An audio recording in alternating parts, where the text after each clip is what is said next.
বিরতির সংবাদ দুপুরে স্বাগত জানাচ্ছি সবাইকে। আপনাদের সাথে থাকবো জাহিদুল বাশার এবং আমি ফারহানা লোপা। শুরুতেই জানাবো শিরোনাম। বাস লঞ্চে ইচ্ছেমতো ভাড়া নেয়ার অভিযোগ, যাত্রীদের সাথে বাকবিতণ্ডা, এখনো স্বাভাবিক হয়নি ট্রাক চলাচল।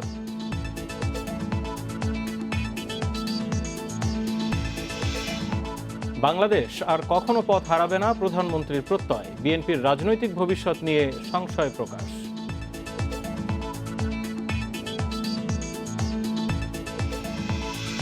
কক্সবাজারের রোহিঙ্গা ক্যাম্পে অস্ত্র তৈরির কারখানার সন্ধান, দেশীয় অস্ত্র ও অস্ত্র তৈরির সরঞ্জাম জব্দ, আটক ৩।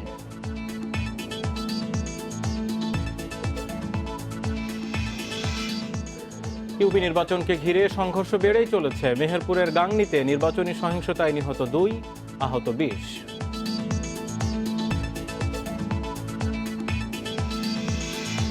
বাংলাদেশ ব্যাংকের ৫০০ কোটি টাকার ইইএফ ফান্ডে ব্যাপক অনিয়ম, নথিপত্র ছাড়াই অর্থ ছাড় করেছেন কর্মকর্তারা।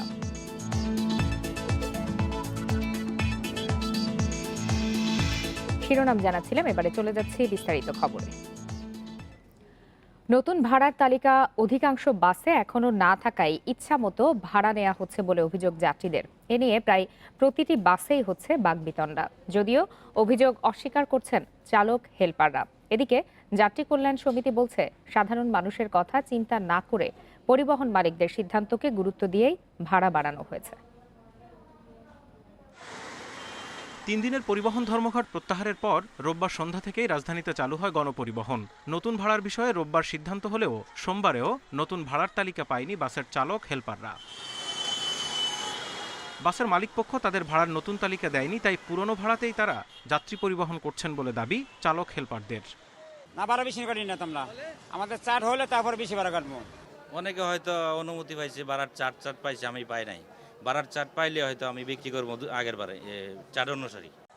যদিও যাত্রীরা অভিযোগ করছেন তাদের কাছ থেকে ১.৫ গুণ পর্যন্ত ভাড়া নেওয়া হচ্ছে। হঠাৎ ভাড়া বৃদ্ধিতে ক্ষুব্ধ যাত্রীরা। আগে যে ভাড়া নির্ধারণ করে দিয়েছিলেন তারা তো তখনই ৩ টাকা বেশি ভাড়া নিচ্ছেন, এখন এই যে আবার নতুন করে ভাড়া দেওয়াতে তো আরো ৫ টাকা বেশি নিতেছে।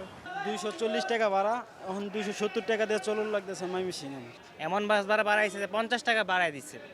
তো এই জনগণরা কি করবে, যারা মধ্যবিত্ত তাদের কি করার আছে? এদিকে যাত্রী কল্যাণ সমিতি এক সংবাদ সম্মেলনে বলেছে, জ্বালানি তেলের মূল্য বৃদ্ধির পর সব পক্ষের সাথে আলোচনার প্রতিশ্রুতি দেওয়া হলেও এই ভাড়া বৃদ্ধির ক্ষেত্রে তার প্রতিফলন হয়নি। 50% বাড়তি ভাড়া নেওয়া হচ্ছে টেম্পুতে। তারপর আমি বাসে উঠেছি, বাসে 50% বাড়তি ভাড়া নেওয়া হচ্ছে।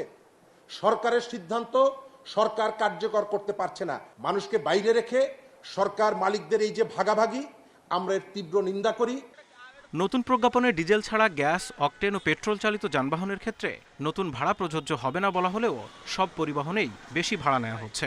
সংবাদ সম্মেলনে এই সংকটের দ্রুত সমাধান দাবি করা হয়।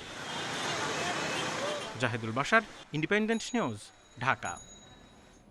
এসব বিষয়ে আরো বিস্তারিত জানবো সহকর্মীর কাছ থেকে। এই মুহূর্তে গুলিস্তানে আছেন সহকর্মী নাহিদ কামাল, সরাসরি চলে যাচ্ছে তার কাছে। নাহিদ, গুলিস্তান থেকে তো অভ্যন্তরীণ এবং দূরপাল্লার বাস দুটিই চলাচল করে, সেক্ষেত্রে আসলে কি পরিমাণ বাড়তি ভাড়া যাত্রীদের কাছ থেকে আদায় করা হচ্ছে?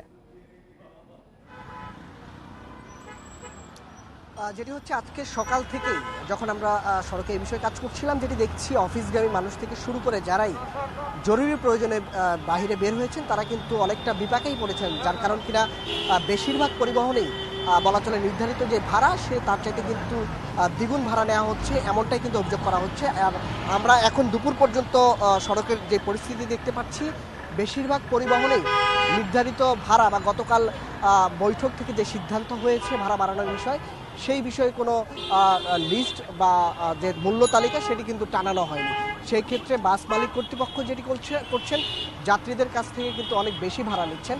আমরা সড়কের বিভিন্ন জায়গায় বেশ কিছু ট্রাফিক পুলিশের কর্মকর্তাদের তাদের তদারকি করতে দেখেছি, কিন্তু বিআরটিএ গতকালকে যদিও বলেছিল যে ভাড়া যেই নতুন ভাড়া নির্ধারণ করা হয়েছে, মূল্য নির্ধারণ করা হয়েছে, সেটি তদারকিতে তাদের নির্বাহী ম্যাজিস্ট্রেট এবং তাদের পক্ষ থেকে আলাদা অভিযান পরিচালনা করা হবে। তবে সকাল থেকে আমরা কোথাও তেমন কোনো তৎপরতা কিন্তু দেখিনি, যার কারণে কিনা যাত্রীরা যখনই যেমনটি আমাদের প্রতিবেদনেও জানাচ্ছিলাম যে শুধুমাত্র ডিজেল চালিত যেসব পরিবহন রয়েছে সেগুলোর ভাড়া বাড়ানোর কথা, কিন্তু তারপরেও যেগুলো এটির বাইরে যে যানবাহনগুলো রয়েছে সেগুলোতেও বাড়তি ভাড়া আদায় করা হচ্ছে। এটি কেন হচ্ছে এবং এটি বন্ধে কোনো ধরনের পদক্ষেপ নেওয়া হবে কিনা কি জানতে পারছেন? দেখুন, আমি আপনাকে আগেই একটা বিষয় জানাই। গতকাল সংবাদ সম্মেলনে বিআরটিএর পক্ষ থেকে এই বিষয়টি কিন্তু অনেকটা এড়িয়ে যাওয়া হয়েছে। তারা দাবি করছেন রাজধানীতে সিএনজি চালিত পরিবহনের সংখ্যা 1 থেকে 2%, কিন্তু বুয়েট বা অন্যান্য বেসরকারি সংস্থা যারা আছেন তাদের গবেষণা যেটি বলছে সিএনজি চালিত পরিবহনের সংখ্যা অনেক বেশি। আমরা সড়কেও বিভিন্ন বাস মালিক কর্তৃপক্ষ যাদের সাথে কথা বলেছি তারাও বেশ কিছু বলেছে যে সিএনজি চালিত পরিবহন এখনও আছে। তবে এখন কিন্তু কালকের ঘটনা মূল্য বাড়ানোর পর থেকে তারা অস্বীকার করছেন যে সড়কে সিএনজি চালিত পরিবহনের সংখ্যা কম, কিন্তু এখনও সিএনজি চালিত পরিবহন যেগুলো আছে সেগুলোর না কোনো পর্যাপ্ত ডাটা বিআরটিএর কাছে আছে, বা যারা অভিযান পরিচালনা করবেন তাদের কাছেও কিন্তু বলা চলে এই তৎপরতা চালানোর জন্য পর্যাপ্ত যে পরিমাণ পরিসংখ্যান বা ডাটা থাকা দরকার সেটিও নেই, এবং এটি তদারকির জন্য সড়কে তাদের তৎপরতাও কিন্তু দেখা যায়নি। সেই ক্ষেত্রে বলা চলে যেসব পরিবহন সিএনজি পরিবহন করে রাস্তায় চলাচল করছে সেই ক্ষেত্রে তাদেরকে কিন্তু আলাদা করাও কিন্তু সম্ভব হচ্ছে না। এই সুবাদে এইসব পরিবহনগুলো বাড়তি ভাড়া মানে নতুন মূল্য যেটি নির্ধারণ করা জানাবেন হয়েছে। যে সাধারণ মানুষ কিন্তু যারা এইসব গণপরিবহনে যাতায়াত করেন তারা কিন্তু বেশিরভাগই জানেন না কোনটি সিএনজি চালিত বা কোনটি অকটেন বা পেট্রোলে চলে। সেক্ষেত্রে বোঝার কি কোনো উপায় আছে কিনা? আর আরেকটি বিষয় আমরা আমাদের প্রতিবেদনে যেমনটি দেখাচ্ছিলাম যে অনেকেই দাবি করছেন যে তারা আগের ভাড়াই নিচ্ছেন, এরকম কোনো ঘটনা কি আপনার চোখে পড়েছে কিনা?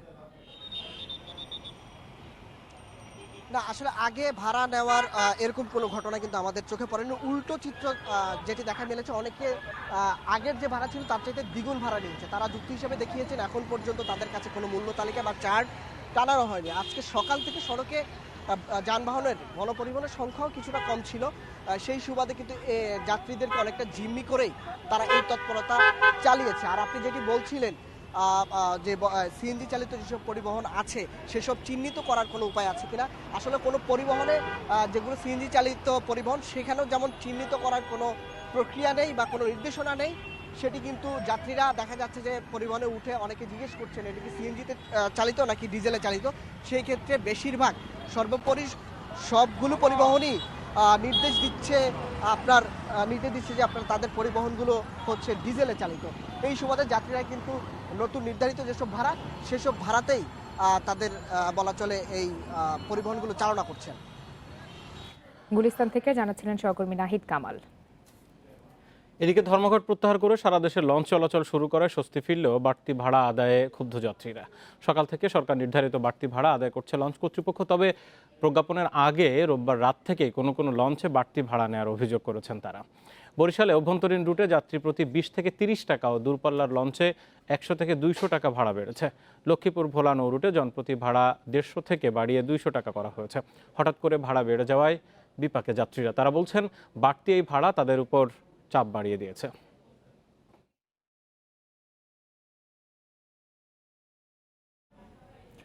গণপরিবহনে ধর্মঘট প্রত্যাহার হলেও এখনও বন্ধ রয়েছে পণ্য পরিবহন, ফলে দেশের আমদানি রপ্তানি কার্যক্রমে অচল অবস্থা দেখা দিয়েছে। আমদানি পণ্য খালাস করতে না পারায় চট্টগ্রাম বন্দরে জমেছে 40,000 কন্টেইনার। এছাড়া বন্দরে পাঠানো যাচ্ছে না প্রায় 10,000 রপ্তানি কন্টেইনার, ফলে বড় ক্ষতির মুখে পড়ার শঙ্কা ব্যবসায়ীদের। চট্টগ্রাম বন্দর থেকে প্রতিদিন ডেলিভারি হয় 4 থেকে 4,500 কন্টেইনার। তবে শুক্রবার থেকে ধর্মঘটের কারণে পণ্য পরিবহন বন্ধ থাকায় তা নেমেছে শূন্যের কোটায়। ফলে বন্দরে তৈরি হয়েছে প্রায় 40,000 কন্টেইনারের স্তূপ। এই অবস্থা চলতে থাকলে কন্টেইনার জটের কারণে দুদিনের মধ্যেই জাহাজ থেকে পণ্য খালাস বন্ধ হওয়ার সংখ্যা কর্তৃপক্ষের। এই সকল ট্রাক কাভার্ড ভ্যান যদি বন্ধ থাকে তাহলে আমাদের এই ডেলিভারি পুরোটাই বন্ধ থাকে। এই হরতাল যদি কন্টিনিউ করে আমাদের কন্টেইনার জমে যাবে। আমাদের ডেলি যেখানে 3,500-4,000 কন্টেইনার ডেলিভারি হতো সেই কন্টেইনার ডেলিভারি হবে না। খালাস হওয়া কন্টেইনারের বেশিরভাগই রয়েছে শিল্প প্রতিষ্ঠানের কাঁচামাল। শিল্প মালিকরা বলছেন কাঁচামাল পেতে দেরি হলে উৎপাদন ব্যাহত হবে। তবে সবচেয়ে বিপাকে রপ্তানিকারকরা। ধর্মঘটের কারণে পণ্য জাহাজীকরণ করতে না পারায় এ পর্যন্ত বন্দর ছাড়তে পারেনি 6টি জাহাজ। বায়ার এখন পরবর্তী 1 সপ্তাহ পরের ভেসেলে অ্যালাউ করবে কিনা এটা আমরা এখনো জানি না, এবং এটার জন্য যদি বায়ার কোনো ডিসকাউন্ট দাবি করে, এটার জন্য বায়ার যদি ইয়ারফেডের কথা বলে, তখন কিন্তু এখানে আমার আর কোনো ধরনের পথ থাকবে না। বন্দর সংশ্লিষ্টরা বলছেন ধর্মঘট 2-1 দিনের মধ্যে প্রত্যাহার হলেও এর নেতিবাচক প্রভাব থাকবে দীর্ঘদিন। এই চেনের প্রভাব কিন্তু আমাদের বহির্বিশ্ব পড়েছে। এটা আমদানি পণ্যটা যদি সঠিক সময়ে যদি আপনার রপ্তানিকারকের যে দোরগোড়া যদি না পৌঁছায়, সেগুলো তারা প্রোডাকশন করতে পারছে না। আবার তারা ওই যে প্রোডাকশন করে কিন্তু বসে আছে, তারা কিন্তু এই যে আপনার পণ্যবাহী গাড়ির জন্য কিন্তু সেগুলো চট্টগ্রামের জাহাজে করানোর জন্য পাঠাতে পারছে না। এর আগে সেপ্টেম্বরেও 15 দফা দাবিতে 34 ঘন্টা চট্টগ্রাম বন্দর থেকে সারা দেশে পণ্য সরবরাহ বন্ধ রাখে পণ্যবাহী গাড়ির চালক মালিকরা। বারবার এই ধরনের কর্মসূচিতে পিছিয়ে পড়ছে দেশের প্রধান সমুদ্র বন্দরের আমদানি রপ্তানি কার্যক্রম। Iftekhar Faisal, Independent News, Chittagong.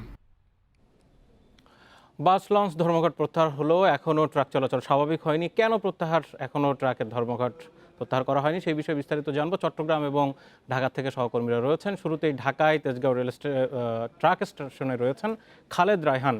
খালেদ রায়হান, একটু জানাবেন যে ট্রাক মালিকরা আসলে কি বলছেন? ট্রাকের তো আসলে শুরু থেকেই কোনো নির্দিষ্ট ভাড়া ছিল না, তেলের দাম বাড়লে তারা সেইভাবে যারা ভাড়া নেবেন তাদের সাথে চুক্তি করবেন, কিন্তু তারা কেন এখন ধর্মঘট করছেন? তাদের দাবি আসলে কি?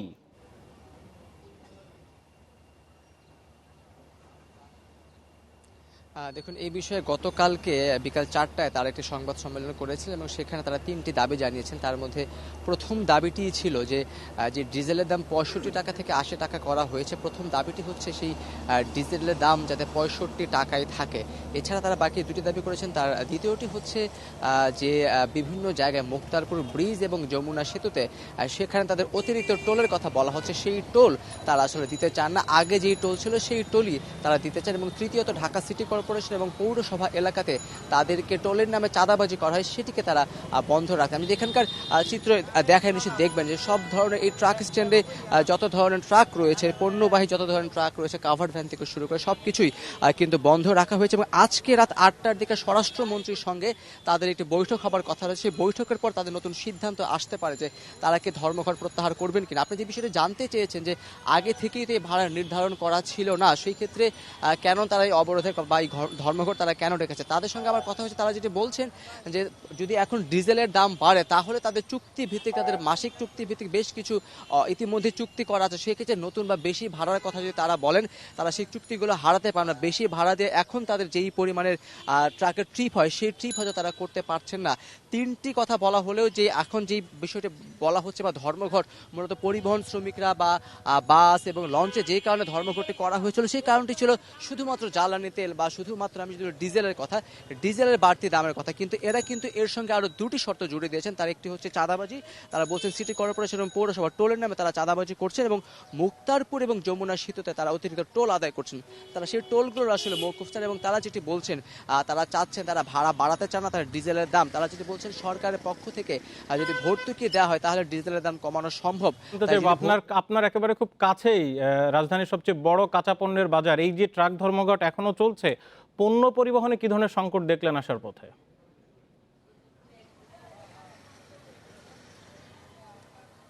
দেখুন, এই বিষয়ে আমরা কথা বলেছিলাম। সেই ক্ষেত্রে যারা এখানে ব্যবসা করছেন কাবরান বাজারে, কাঁচা বাজারিরা, তারা যেটি বলছেন তাদের কিন্তু পণ্য আনতে বেশ বেগ পেতে হচ্ছে। কারণ কাঁচা পণ্য যেগুলো রাজধানীর বাইরে থেকে আসে, সেক্ষেত্রে তারা ভ্যান ব্যবহার করছেন, অনেকে আনতে পারছেন। আজকে সকাল থেকে আমরা দেখেছি যে অন্যান্য দিনের তুলনায় সকালবেলা যে চাপ থাকে, সেই চাপ আজকে অনেক দিনের তুলনায় কিন্তু অনেকটাই কম। তার কারণটি হচ্ছে যেহেতু পণ্যবাহী সকল কিছু বন্ধ রয়েছে, তারা যেভাবে পারছেন, অনেককে আমরা দেখেছি বাসে করে আনতে, অনেকে দেখেছি তারা ভ্যানে করে আনছেন। সেই ক্ষেত্রে তারা আসলে চাপের মুখে পড়েছে এবং তারা যেটি বলছেন এই জন্য বাজারে কিন্তু প্রভাব পড়বে, দাম বাড়তে পারে। এখন আমাদের সাথে আমরা সরাসরি চট্টগ্রাম বন্দর এলাকায় যাব। সহকর্মী অনুপম শীল রয়েছেন। বন্দরে এই ট্রাক ধর্মঘটের ফলে কি ধরনের পণ্য আনানে ব্যাঘাত ঘটছে বিস্তারিত জানবো তার কাছ থেকে। অনুপম, একটু জানাবেন যে চট্টগ্রাম বন্দরে এখন শুরুতেই আসলে পণ্য জট কোন পর্যায়ে পৌঁছেছে? গত 2-3 দিন ধরে যে এই অচলাবস্থা, এর সমাধান আসলে কখন নাগাদ হতে পারে, কি জানা যাচ্ছে?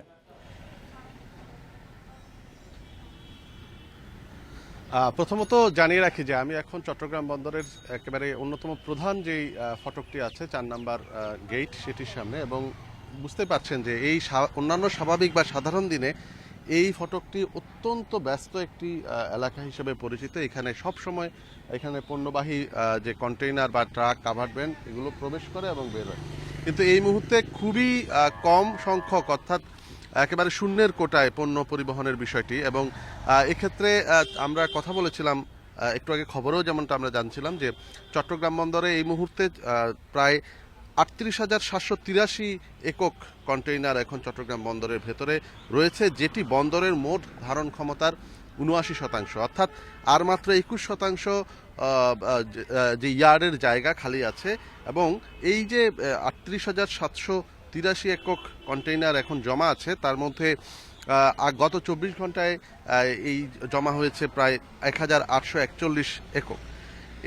এর ফলে আগামী আরও 2 দিন যদি এই অবস্থা থাকে, তাহলে কিন্তু চট্টগ্রাম বন্দরে অন্যান্য বিভিন্ন যন্ত্রপাতি, ক্রেন, এই সমস্ত চলাচলের জন্য যে জায়গাগুলো এই সমস্ত কন্টেইনারের মাঝখানে দরকার হয়, সেটিও কিন্তু আর থাকবে না। এবং সেক্ষেত্রে বন্দরে বলা যায় যে এক ধরনের বড় একটি নেতিবাচক প্রভাব পড়তে যাচ্ছে। এই মুহূর্তে চট্টগ্রাম বন্দরের ভেতরে এবং বহির্নোঙরে মিলিয়ে মোট 82টি জাহাজ আছে। ইতিমধ্যে 6টির মতো জাহাজ তাদের যাত্রা বিলম্ব হয়েছে, অর্থাৎ তাদের গতকালকে চট্টগ্রাম বন্দরের জেটি থেকে চলে যাওয়ার কথা ছিল। যেহেতু রপ্তানি পণ্যবাহী কন্টেইনার বন্দরের ভেতরে নেওয়া সম্ভব হয়নি বা জাহাজীকরণ করা সম্ভব হয়নি, সেজন্য তারা আজকে আপাতত আরও একদিন এই সময়টি চট্টগ্রাম বন্দরের পক্ষ থেকে বাড়ানো হয়েছে, যাতে একদিন অপেক্ষা করে সেই পণ্যগুলো নিয়ে যাওয়া যায়।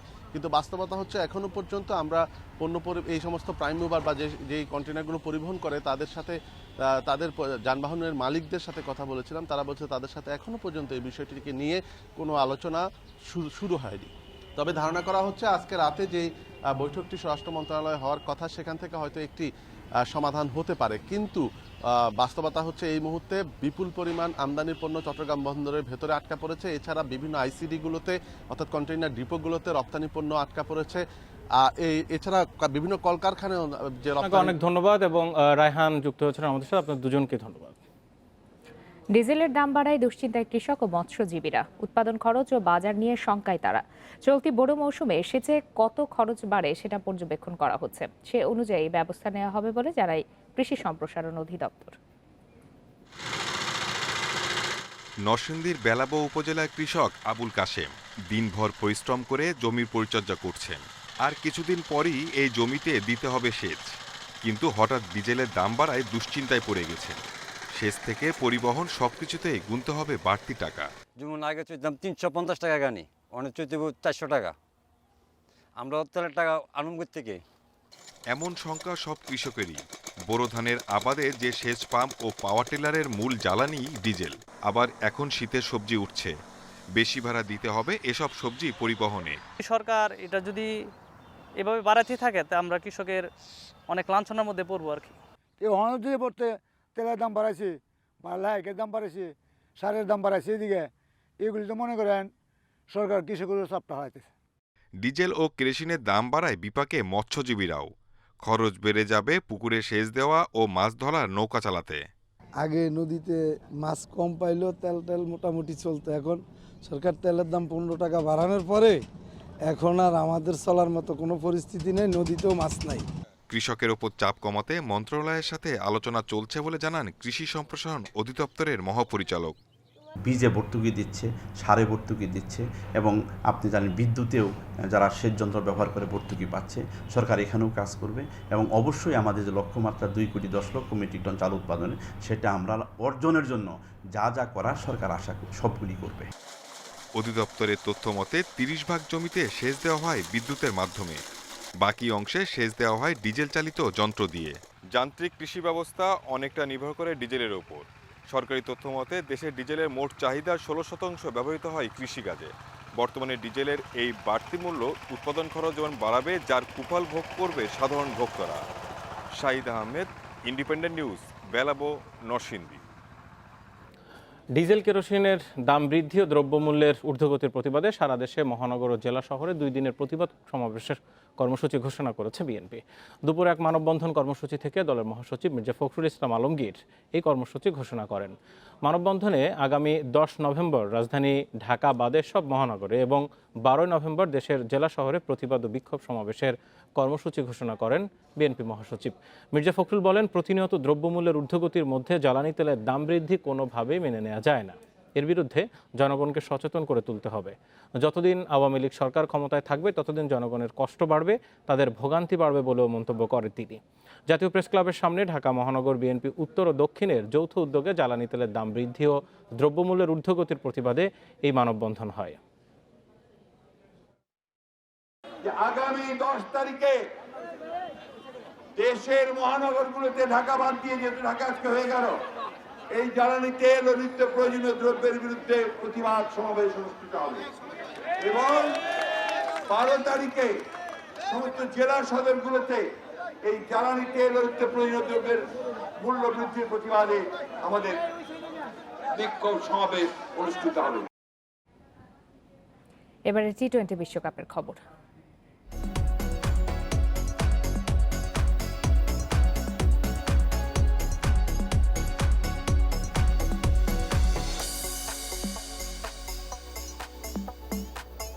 টি-20 বিশ্বকাপে আজ নিয়ম রক্ষার ম্যাচে নামিবিয়ার মুখোমুখি হবে স্বাগতিক ভারত। দুবাইয়ে দিনের একমাত্র ম্যাচ শুরু বাংলাদেশ সময় রাত 8টায়। নিউজিল্যান্ডের কাছে আফগানিস্তান হেরে যাওয়ায় প্রথমবারের মতো বিশ্বকাপের সুপার 12 থেকেই বিদায় নিতে হয়েছে ভারতকে। স্বপ্নভঙ্গ হওয়ায় বাতিল হয়েছে নামিবিয়া ম্যাচের আগের অনুশীলনও। ভারতীয় একাদশে আজ দেখা যেতে পারে পরিবর্তন। বিশ্বকাপে এক ম্যাচও খেলেননি এমন ক্রিকেটারদের সুযোগ দেওয়া হতে পারে। সবশেষ 2012 সালে টি-20 বিশ্বকাপে সুপার 8 পর্ব থেকে বিদায় নিয়েছিল ভারত। অন্যদিকে একটি জয় দিয়ে বিশ্বকাপ মিশন শেষ করতে চায় নামিবিয়া। রোমাঞ্চকর সুপার 12 পর্ব শেষে টি-20 বিশ্বকাপের সেমিফাইনালের 4টি দল চূড়ান্ত হয়েছে। 10 নভেম্বর বুধবার প্রথম সেমিতে ইংল্যান্ড লড়বে নিউজিল্যান্ডের বিপক্ষে, আর পরদিন পাকিস্তানের প্রতিপক্ষ অস্ট্রেলিয়া। দুটি খেলায় বাংলাদেশ সময় রাত 8টায়। গ্রুপ 2-তে ছিল সোজা সমীকরণ। শেষ ম্যাচ জিতে এক ঢিলে 2 পাখি মেরেছে নিউজিল্যান্ড। আবুধাবিতে আফগানিস্তানের পক্ষে ছিল ভারতের শত কোটি সমর্থন, কিন্তু কিউইদের কাছে পাত্তাই পায়নি আফগানরা। তাতে আশাভঙ্গ ভারতের। এক ম্যাচ আগেই নিশ্চিত হয়ে গেছে বিদায়। হট ফেভারিট হয়ে সুপার 12-এই আটকে গেল ভারত। এই তেতোস্বাদ 9 বছর আর 7 টুর্নামেন্ট পর। 2012 টি-20 বিশ্বকাপের পর এই প্রথম আইসিসির কোনো টুর্নামেন্টে নকআউট পর্বে যেতে পারল না টিম ইন্ডিয়া। নেতৃত্বের শেষ বেলায় ভাঙা মনে নামিবিয়ার সাথে নিয়ম রক্ষার ম্যাচে নামতে হবে কোহলিকে। ভারতকে প্রথম ধাক্কা যারা দিয়েছিল সেই পাকিস্তান অবশ্য সবার আগে পৌঁছে যায় সেমিফাইনালে। সঙ্গে নিউজিল্যান্ডও ওদের হারিয়েছিল অনায়াসে। উড়ন্ত ফর্মে থাকা বাবরদের অপেক্ষা ছিল গ্রুপ সেরা হবার। মেন ইন গ্রিনের পথে বাধা হতে পারেনি স্কটল্যান্ড। 5 ম্যাচের 5টিতেই জয় তুলে আসরে এখনও অপরাজিত বাবরের দল। গ্রুপ 1-এও শেষ 4-এ উঠতে লড়াই হয়েছে জমজমাট, যেখানে সমান 4 জয়েও নেট রান রেটে পিছিয়ে বাদ পড়েছে সাউথ আফ্রিকা। ইংল্যান্ডের সঙ্গী হয় অস্ট্রেলিয়া। রোমাঞ্চ শেষে সেমির লাইন আপ চূড়ান্ত। গ্রুপ 1-এর শীর্ষ দল ইংল্যান্ডের মোকাবেলা গ্রুপ 2-র দ্বিতীয় স্থানে থাকা নিউজিল্যান্ডের সাথে। আবুধাবিতে লড়াই 10 নভেম্বর। পরদিন দ্বিতীয় সেমি দুবাইয়ে। গ্রুপ 2-র চ্যাম্পিয়ন পাকিস্তানের সামনে গ্রুপ 1-এর রানার্স আপ অস্ট্রেলিয়া। সুপার 12 শেষে মাত্র একদিন পর সেমির লড়াই শুরু। রোববার ম্যাচ খেলা নিউজিল্যান্ড বিরতি পাচ্ছে 2 দিন। Abidur Rahman, independent news. খেলার আরও খবর থাকছে সংবাদ দুপুরের শেষ অংশে। এবারে চলে যাচ্ছে ভিন্ন প্রসঙ্গে। ভবিষ্যতে বিএনপির রাজনৈতিক দল হিসাবে টিকে থাকবে কিনা তা নিয়ে সংশয় জানিয়েছেন আওয়ামী লীগ সভাপতি প্রধানমন্ত্রী শেখ হাসিনা। লন্ডনে প্রবাসী বাংলাদেশিদের দেয়া সংবর্ধনায় এই সংশয় জানান তিনি। বলেন, দেশের উন্নয়নে আওয়ামী লীগ সরকার যে পরিকল্পনা নিয়েছে তাতে বাংলাদেশ আর কখনো পথ হারাবে না।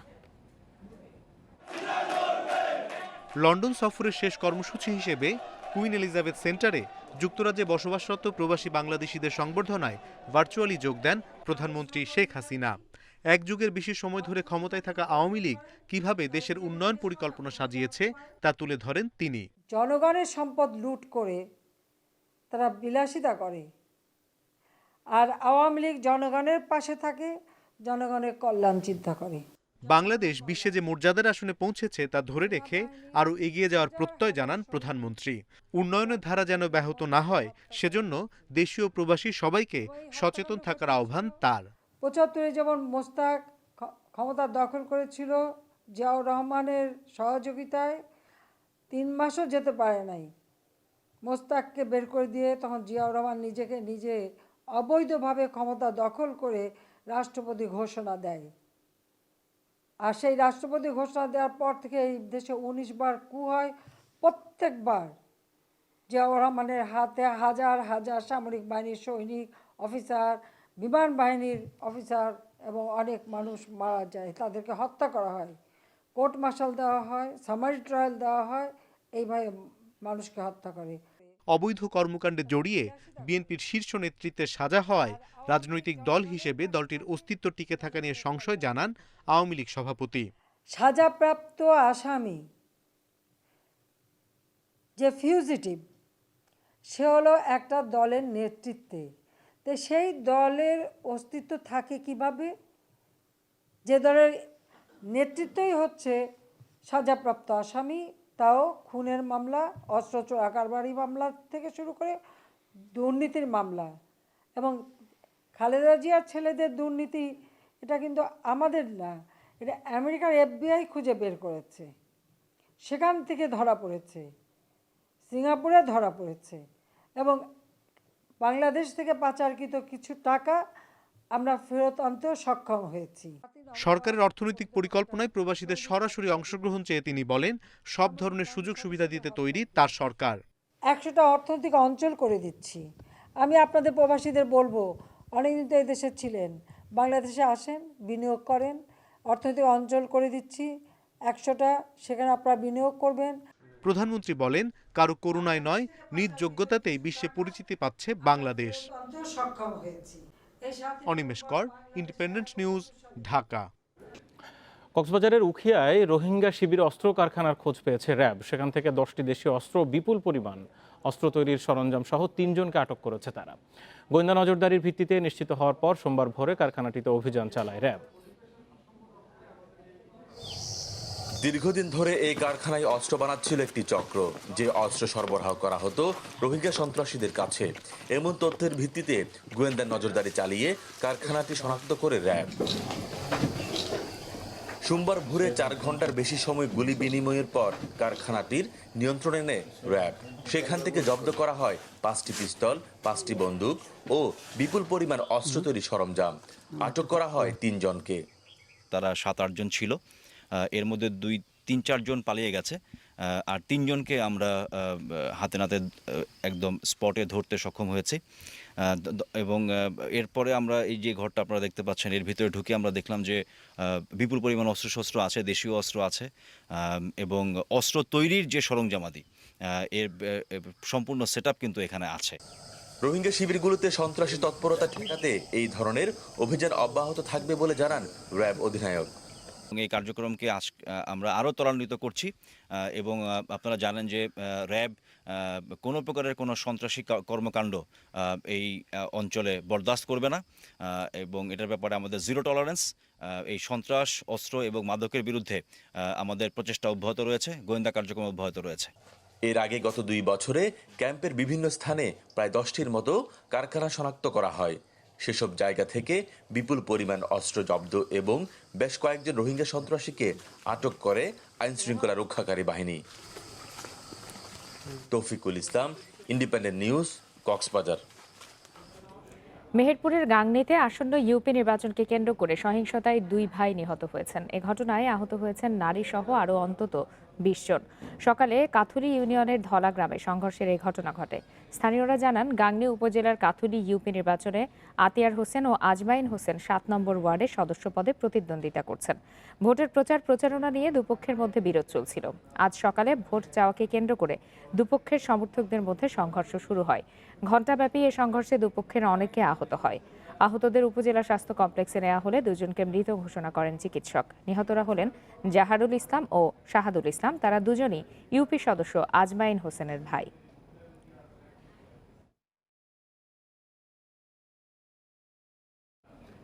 এদিকে পিরোজপুরের শঙ্করপাশা ইউনিয়ন পরিষদ নির্বাচনের প্রচারণা শেষে ফেরার পথে গুলিবিদ্ধ হয়েছেন যুবলীগ নেতা ফয়সাল মাহবুব শুভ। হামলায় আহত হন আরও অন্তত 8 জন। পুলিশ জানিয়েছে, শঙ্করপাশা ইউনিয়ন পরিষদ নির্বাচনে নৌকার প্রার্থী তোফাজ্জল হোসেন মল্লিক স্বপনের পক্ষে প্রচারণা শেষে ফিরছিলেন। পৌর যুবলীগের সাধারণ সম্পাদক ফয়সাল মাহবুব শুভ মল্লিকবাড়ি এলাকায় পৌঁছালে তাকে লক্ষ্য করে গুলি চালানো হয়। এতে শুভ সহ 8 জন আহত হয়। তাদেরকে উদ্ধার করে পিরোজপুর জেলা হাসপাতালে প্রাথমিক চিকিৎসা দেওয়া হয়। পরে উন্নত চিকিৎসার জন্য ফয়সাল মাহবুবকে পাঠানো হয় খুলনা মেডিকেলে।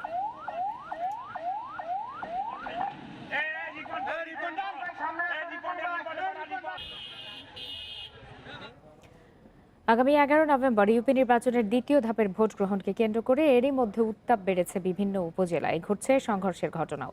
বিএনপি নির্বাচনে অংশ না নিলেও সুষ্ঠু ভোট নিয়ে শঙ্কিত আওয়ামী লীগের বিদ্রোহী এবং স্বতন্ত্র প্রার্থীরা। শান্তিপূর্ণ ভোট গ্রহণ নিশ্চিতে জোরদার করা হয়েছে নিরাপত্তা। দ্বিতীয় দফা ইউপি নির্বাচনে লক্ষ্মীপুরের রামগতি ও কমলনগরের 4 ইউনিয়নে চেয়ারম্যান পদে প্রতিদ্বন্দ্বিতা করছেন 11 প্রার্থী।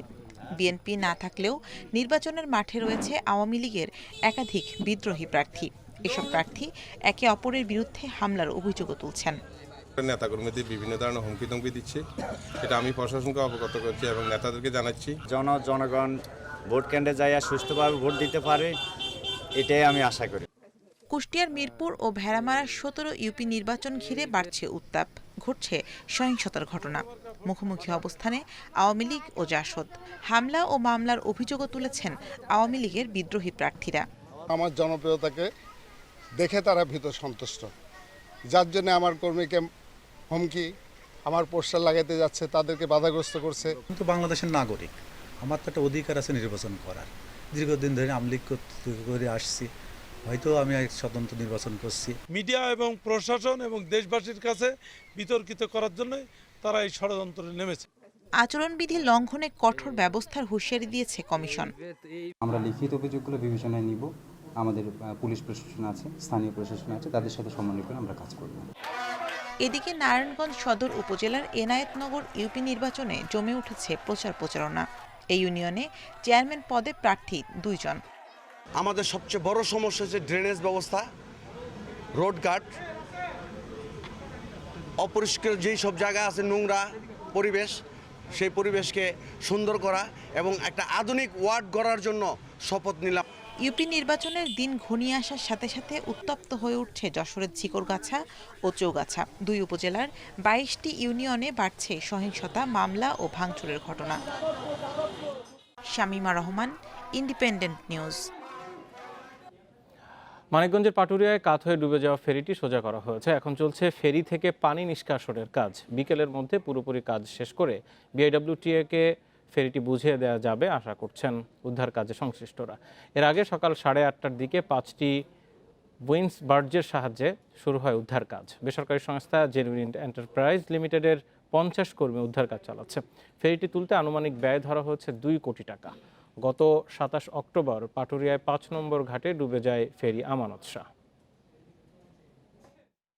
গতকাল আমরা যে মনে করেন মেসেজ ওয়ারের মাধ্যমে আমরা যে 4 ইঞ্চি ওয়ারগুলো কমপ্লিট করি, আজকে সকাল থেকে আমরা ওগুলো লোড দিছি। এখন আমাদের 70% কাজ আমাদের প্রায় সমাপ্তির পথে, আর বাকি কাজ আশা করি আগামীকালকের মধ্যে আমাদের কমপ্লিট করব। সহকর্মী মঞ্জুর রহমান উদ্ধার কাজের সর্বশেষ অবস্থা নিয়ে একেবারে পাটুরিয়া ঘাট থেকে আমাদের সাথে যুক্ত হচ্ছেন। মঞ্জুর রহমান, সর্বশেষ ফেরি উদ্ধারের কোন পর্যায়ে রয়েছে একটু জানাবেন। আরেকটি বিষয়, 2 কোটি টাকা উদ্ধারের খরচ ধরা হয়েছে, কি পরিমাণ কর্মযজ্ঞ সেখানে চলছে এত বিশাল অঙ্কের টাকা?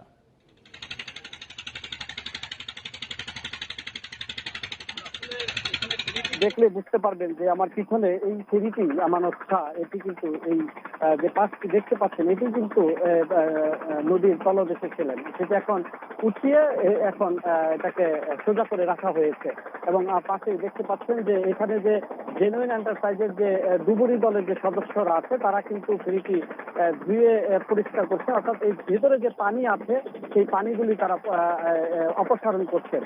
তিনি যেটা এদের সাথে কথা বলে জানতে পেরেছি, তারা যেটা বলছেন যে এই ফেরি প্রায় 70 থেকে 75% কাজ ইতিমধ্যে তারা শেষ করে ফেলেছেন। আজকে সন্ধ্যা নাগাদ তারা ফেরিটি একেবারে ভাসমান করে রাখবেন এবং এই যে ফেরিতে যে ময়লা দেখছেন, মাটি বা অন্যান্য কাদা দেখছেন, সেগুলো তারা পরিষ্কার করে ফেলবেন। পরিষ্কার করেই এখানে যে ডুবুরি দলের সদস্যরা আছেন, তারা জেনুইন এন্টারপ্রাইজের যে মালিক আছেন তাদের কাছে হস্তান্তর করবেন এবং ওই জেনুইনের মালিক বিআইডব্লিউটি এর টি এর যে কর্মকর্তা আছেন তাদের কাছে হস্তান্তর করার পরে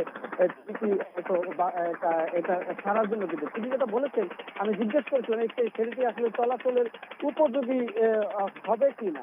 তিনি যেটা বলেছেন, এই পানিতে বেশ কিছুদিন ডুবে থাকার কারণে এটার যে ইঞ্জিন ছিল সেই ইঞ্জিন কিন্তু নষ্ট হয়ে গেছে, অর্থাৎ এই ফেরিটি এখন সম্পূর্ণ চলাচলের অনুপযোগী হয়ে পড়েছে। এটি আবার ছাড়তে হবে, যদি চালাইতে হয় তাহলে এটিকে আবার সংস্কার পরিষ্কার করে তারপর আবার চালাতে হবে। আপনি দেখতে পাচ্ছেন এই বাসটি কিন্তু আসলে এই নদীর তলদেশে ছিলেন এবং এটি কিন্তু দীর্ঘ 3 ঘন্টা সময় নিয়ে অর্থাৎ সকাল 9টা এটা উদ্ধার কাজ শুরু করেছেন এবং বেলা 12টার সময় আমরা দেখেছি যে এই ফেরিটি তারা সোজা করতে সক্ষম হয়েছেন এবং এর ভিতরে আমরা যেটা দেখেছি যে প্রচুর যে দৌলতদিয়া থেকে পাটুরিয়া যারা এসেছিলেন তাদের যে কাপড় চোপড় বা ব্যাগ এগুলো যে ছিল সেগুলো কিন্তু তারা পেয়েছেন এর ভিতরে এবং এখনো এর ভিতরে অন্য কোনো লাশ বা এরকম আমরা কোনো কিছু দেখিনি। এখানে জেমেন এন্টারপ্রাইজের যে সিও বদিল আলম তার সাথে আমার কথা বলেছে, তিনি আমাকে বলেছেন তাদের টোটাল কাজ আসলে 10% কাজ তাদের বাকি আছে। কিন্তু মঞ্জুর রহমান, আপনাকে অনেক ধন্যবাদ। পাটুরিয়া থেকে ফেরি উদ্ধারের সর্বশেষ খবরাখবর জানাচ্ছিলেন। বাংলাদেশ ব্যাংকের কিছু কর্মকর্তার যোগসাজশে লুটপাট হয়েছে ইকুইটি অ্যান্ড এন্টারপ্রেনারশিপ ইইএফ ফান্ডের প্রায় 500 কোটি টাকা। এই তহবিল থেকে অর্থ পাওয়া 41টি প্রতিষ্ঠানের নিরীক্ষা প্রতিবেদন ইন্ডিপেন্ডেন্ট টেলিভিশনের হাতে এসেছে। বিশ্লেষণে দেখা গেছে আইন অমান্য করে প্রয়োজনীয় দলিলপত্র ছাড়াই অর্থ ছাড় করা হয়েছে। সম্প্রতি এক শুনানিতে অনিয়মে জড়িত কর্মকর্তাদের শাস্তি নিশ্চিত করতে বলেছে সরকারি হিসাব সংক্রান্ত সংসদীয় কমিটি। রাজধানীর কারওয়ান বাজারে বিডিবিএল ভবনে আইটি খাতের প্রতিষ্ঠান দ্য ডিকোড লিমিটেড এর কর্ণধার সারওয়ার আলম সাবেক সরকারি কর্মকর্তা। 2003 সালে বাংলাদেশ ব্যাংকের ইইএফ ফান্ড থেকে তিনি সহায়তা নেন 7,81,00,000 টাকা, ফেরত দেন মাত্র 25 লাখ টাকা। অডিট অধিদপ্তরের প্রতিবেদন বলছে এই টাকা নিতে জাল দলিল দেয়া সহ নানা অনিয়ম করেছে প্রতিষ্ঠানটি। আমরা তো নিয়েছিলাম অ্যানিমেশন কার্টুন ফিল্মের জন্য যা হচ্ছে প্রসেস আছে। পটুয়াখালীর বাউফলের আলতাফ ফিশিং লিমিটেডকে 2003 সালে দেয়া হয় 4,19,00,000 টাকা। বাংলাদেশ ব্যাংক ও প্রকল্প মূল্যায়নকারী কর্মকর্তাদের সঙ্গে যোগসাজশ করে জমির দলিল না দিয়েই টাকা নেয় প্রতিষ্ঠানটি। রাজধানীর ডেমরার আরকে কমোডিটিজ জমির মূল দলিল জমা না দিয়েই 2004 সালে 7.5 কোটি টাকা সহায়তা নেয়। এখানেও যোগসাজশ খুঁজে পায় তদন্তকারীরা। আইসিবির সবশেষ হিসাবে কৃষি ও আইসিটির শতাধিক প্রকল্পে 527 কোটি টাকা দেয় বাংলাদেশ ব্যাংক, যার মাত্র 37 কোটি টাকা ফেরত আসে। অনেক মধ্যস্বত্ব লোক চলে আসছে, সো কল কনসালটেন্ট চলে আসছে। আমি বলবো এটা যে ইমপ্লিমেন্টেশন এবং বাস্তবায়নকারী কর্তৃপক্ষ তাদেরই কিন্তু আমি বলবো যে দুর্বলতার জন্য এটা ঘটেছে। সম্প্রতি 25 প্রকল্পের নিরীক্ষা প্রতিবেদনের ওপর শুনানি হয়েছে সরকারি হিসাব সম্পর্কিত সংসদীয় কমিটিতে। টাকা উদ্ধারে মামলা দ্রুত নিষ্পত্তি করা সহ 3 দফা নির্দেশনা দিয়েছে কমিটি। কেউ নেছে 8 কোটি, কেউ 10 কোটি, কেউ 17 কোটি, কেউ 20 কোটি, যে যেরকম পাওয়ার আছে নেছে। সরকারি কর্মকর্তারা জড়িত, সরকারি মানে ব্যাংকের কর্মকর্তারা জড়িত, আইসিবির কর্মকর্তারা জড়িত, বাংলাদেশ ব্যাংকের কর্মকর্তারা জড়িত। এই এত জনার অব্যবস্থাপনার ফসল হচ্ছে আজকে এই দুরবস্থা। আমরা এখন আবার একটা যাচাই বাছাই করে দেখছি যে অডিটের যে অবজেকশন, এই অবজেকশন গুলো আসলে ডকুমেন্টারি কোথায় কি ড্রব্যাক আছে এটাকে যাচাই বাছাই করার পর্যায়ে আছি আমরা। কৃষি ও তথ্য প্রযুক্তি খাতে নতুন উদ্যোক্তা তৈরিতে সুদবিহীন অর্থ সহায়তা দিতে ইইএফ ফান্ড গঠন করে সরকার। বাংলাদেশ ব্যাংকের পরিচালনার দায়িত্বে থাকাকালে ব্যাপক অনিয়মের অভিযোগ ওঠে। পরে এই তহবিল হস্তান্তর করা হয় বিনিয়োগ সংস্থা আইসিবিতে, কিন্তু অনিয়ম অব্যাহত থাকে। 2018 সালে নীতিমালা পরিবর্তন করে তহবিলের নাম পরিবর্তন ও 2% সুদ ধার্য করে সরকার। Ruhul Amin, independent news, Dhaka. সারা দেশের স্কুলে জানুয়ারি থেকেই পুরোদমে শুরু হচ্ছে শ্রেণী কার্যক্রম। সে লক্ষ্যে ক্লাস রুটিন নিয়ে কাজ চলছে। রাজধানীর পাশাপাশি শিগগিরই জেলা এবং উপজেলা পর্যায়েও শিক্ষার্থীদের টিকার আওতায় নিয়ে আসা হচ্ছে বলে জানিয়েছেন মন্ত্রী। করোনার কারণে দীর্ঘ 1.5 বছরের বেশি সময় পর 12 সেপ্টেম্বর থেকে সীমিত পরিসরে খোলে স্কুল কলেজ।